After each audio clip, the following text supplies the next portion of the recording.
building positive relationships. Obviously, it's a very important part of everyday life, and just as important in the workplace. My question to you is, what are the foundations to build a positive relationship? Okay.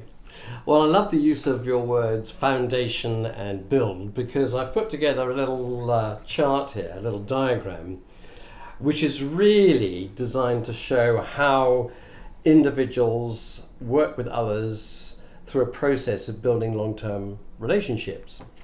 And you'll see it's very broad at the bottom, and then it narrows all the way up to the top. So the first step in building long-term relationships is that of gaining rapport.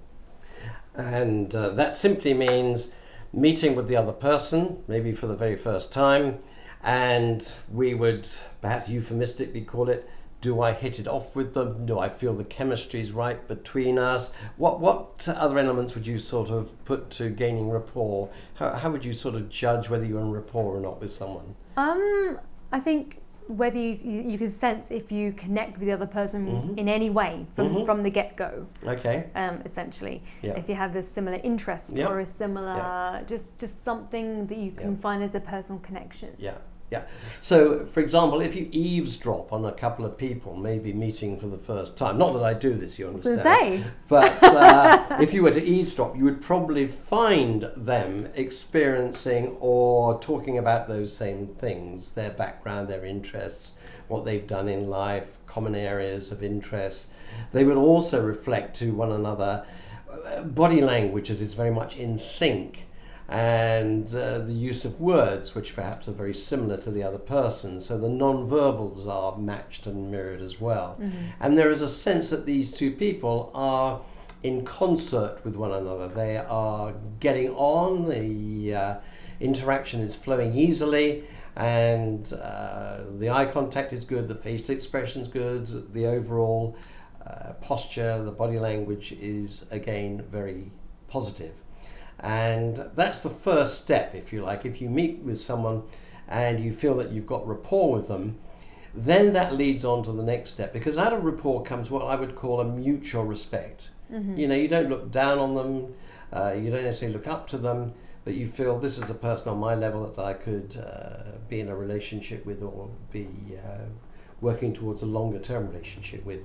Now, as a result of building rapport, what then happens is perhaps there's another meeting, and that's part of the building trust step. For example, if I arrange a meeting with someone whom I feel in rapport with and they don't show up, then immediately I'm a little bit questioning, if you like, the trust element. So trust on the back of building rapport is, do I say things and do I follow through on those things? Do I walk the talk? Am I confidential when I'm asked to be confidential? Do I display loyalty? I don't talk about the other person in a negative way. Am I concerned enough about the relationship or the potential relationship to take it seriously? And do I really want that other person to trust me? And vice versa.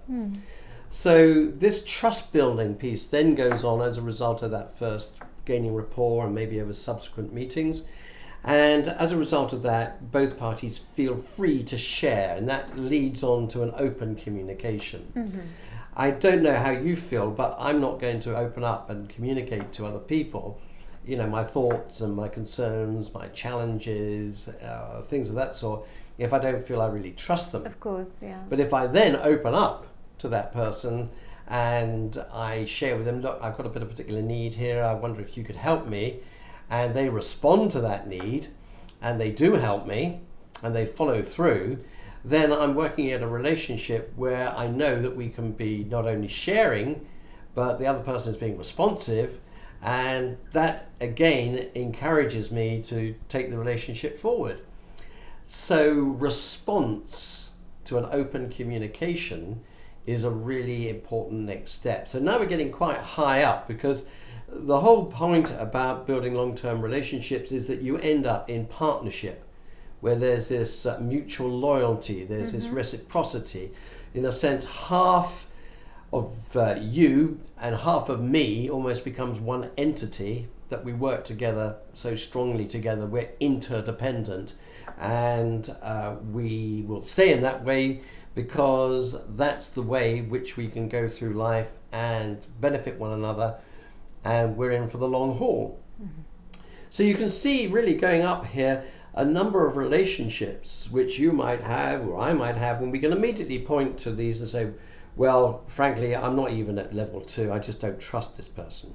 Or I have a superficial open communication with the person, but it's really not right. It's relatable, isn't it? Absolutely, yeah. it relates. And there are other people that you might say, well, I'm definitely up here with this individual in terms of partnership and loyalty, because we're so connected, if you like, in terms of how we relate to one another and how we talk to one another, how we work with one another, that that's a reality. Absolutely, and it's not really possible to get to the top there where it says loyalty without having those things below it with the rapport, the mutual respect. It makes perfect sense. And another element to this is if a relationship starts to break down, it starts to break down top downwards. So somebody does something that shows they're not concerned about that partnership.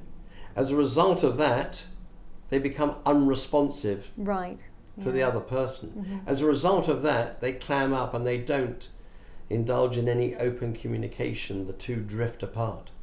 As a result of that, there's absolutely no trust. And as a result of that, there's no rapport. So it's a very powerful little diagram to show the key elements of building rapport, which I find is very easy to work with and to use both inside and outside of work. Absolutely. Thank you very much. Okay.